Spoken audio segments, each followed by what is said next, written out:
Misik itu disebutkan dalam surat Al-Mutaffifin. Maka kita perlu ekstra hati-hati tentang misik itu. Maksud saya ekstra hati-hati adalah maka nanti pastilah kita jumpai banyak sekali yang mengaku misik atau dinamakan dengan misik. Pas di sini ada blueberry musk dan ini ada strawberry musk. Kalau dinamakan misik, apakah berarti boleh dipakai bersuci bagi perempuan? Tentu saja tidak.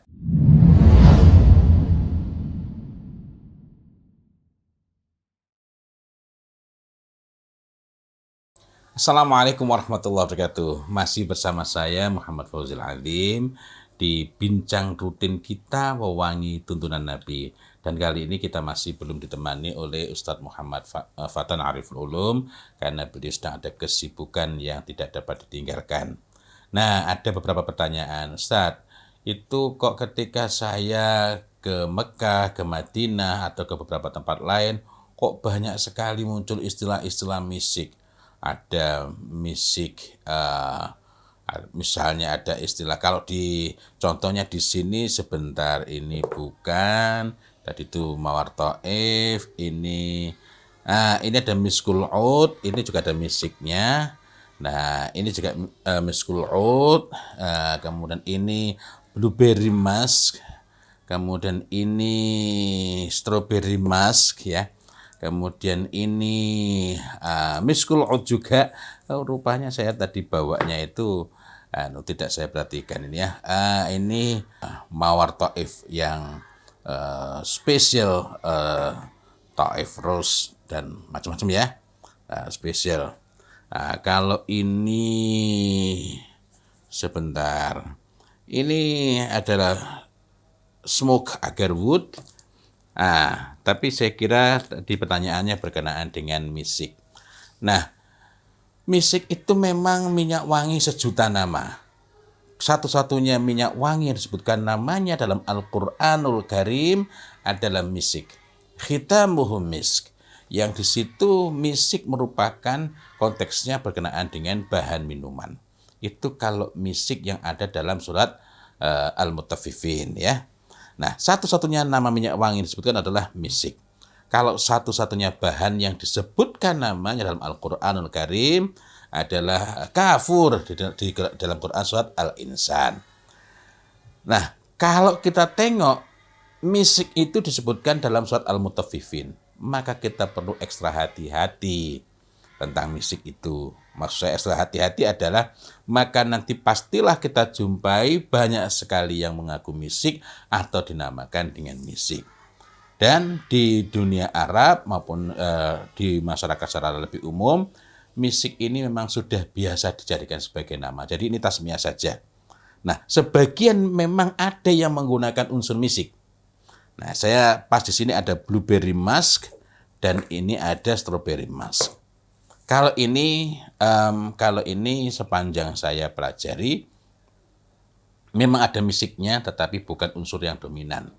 Jadi ada misalnya blueberry musk, ini ya tinggal sedikit ini ya, tinggal sedikit. Ini ada blueberry-nya, jadi diproses. Kalau yang dulu-dulu itu kan yang banyak jadikan minyak wangi kan delima ya. Sehingga delima Taif yang sangat manis menjadi lebih sulit dicari karena banyak dipakai untuk dibuat minyak wangi. Kemudian di sini ada citrusnya, ada orange blossom, bunga jeruk, kemudian ada melatinya, ada mawar, dan ada beberapa lagi bahan lainnya termasuk ada cendananya. Yang komposisinya itu kemudian menghasilkan satu komposisi bau yang sangat unik, bau yang sangat menarik, lalu diberi nama sebagai blueberry musk, misik blueberry, miskutut ya, blueberry musk. Apakah ini kemudian dapat dikatakan bahwa ini misik? Tentu saja unsurnya sangat sedikit. Hanya saja sudah menjadi hal yang dimaklumi ketika dinamakan misik. Tetapi kalau kita mau bertanya lebih lanjut, kalau dinamakan misik apakah berarti boleh dipakai bersuci bagi perempuan? Tentu saja tidak, karena ini hanya tasmiyah, hanya penamaan saja. hanya penamaan saja. Sama seperti ini ada strawberry musk juga demikian. Ini campuran dari berbagai macam bahan yang ada misiknya di sana. Tapi misik itu bukan unsur dominan. Sementara di sisi lain ini bukan unsur dominan tapi dijadikan sebagai nama pokok, ya, misik strawberry. Nah, berbeda halnya dengan miskul oud. Miskul oud ini kombinasi antara misik. Nah, kita juga masih bisa melihat jejak-jejak warnanya, ya, misik. Kemudian ada kafur, kemudian ada mawarnya, dan masih ada beberapa bahan-bahan lagi lainnya. Ada namanya juga miskul oud, ada oudnya. Dalam hal ini sepanjang yang saya kenali dan saya sempat berdialog juga, ini oudnya berasal dari oud galakasi. Oud galakasi.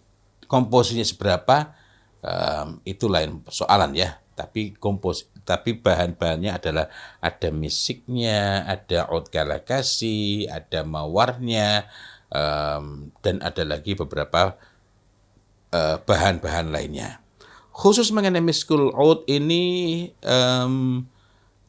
istri saya termasuk yang menyukai, dan ketika dipakai dalam keadaan istri saya sedang suci, maksudnya sedang tidak datang bulan, maka cenderung tersembunyi baunya. Akan tapi ketika istri saya itu sedang nggak sholat, ya, sedang datang bulan, ternyata baunya lebih menyebar. Sehingga karena itu ketika ada yang tanya, apakah itu termasuk tibun nisa? Maka jawaban saya adalah dalam kasus istri saya, maka miskul oud itu menjadi tibun nisa ketika dia sedang masa suci, sedang masa sholat. Tapi begitu datang bulan, maka berubah sifatnya menjadi menguar. Sehingga dengan demikian bagi pemirsa sekalian, ibu-ibu, ketika mencoba kok baunya tersembunyi, nanti perlu dicek kira-kira kalau mendekati datang bulan atau nanti sudah pada datang bulan, di rumah dicoba, baunya menyebar enggak? Kalau baunya menyebar berarti jangan dipakai saat keluar rumah. Tapi kalau kemudian ternyata saat datang bulan ternyata baunya itu masih tersembunyi, dan itu sangat dimungkinkan karena perbedaan kimiawi tubuh kita, maka tidak mengapa. Jadi dalam kaitannya dengan ini, maka saya ingin katakan pada sebagian orang menjadi tibun nisa pada saat dia sedang suci. Tapi pada saat sedang datang bulan, maka berubah sifatnya menjadi tibul mar'ah yang baunya menyebar. Sehingga tidak boleh dipakai ketika keluar rumah. Tapi kembali lagi pada pembahasan awal, jadi tidak setiap yang disebut misik itu betul-betul dapat difungsikan, dapat dipakai untuk bersuci. Yang dapat dipakai untuk bersuci bagi perempuan ba'da haid hanyalah misik yang betul-betul asli misik, yakni miskul ghazal, ya. Cuma saya pas nggak ada di sini karena ini ternyata yang satunya pun bukan misik ini. Nah, ini juga bukan misik, ini gaharu juga ini. Yang ini pun juga demikian. Sehingga saya tidak dapat menampilkan di sini. Nah, Masya Allah, saya kira itu bincang ringan kita pada kesempatan kali ini.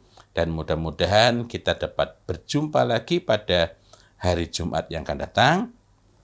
Mudah-mudahan sedikit yang saya bahas ini bermanfaat bagi kita sebagai pertimbangan ketika mencari tips sebagai upaya kita untuk ihya'us sunnah, menghidupkan sunnah yang mulai terlupakan.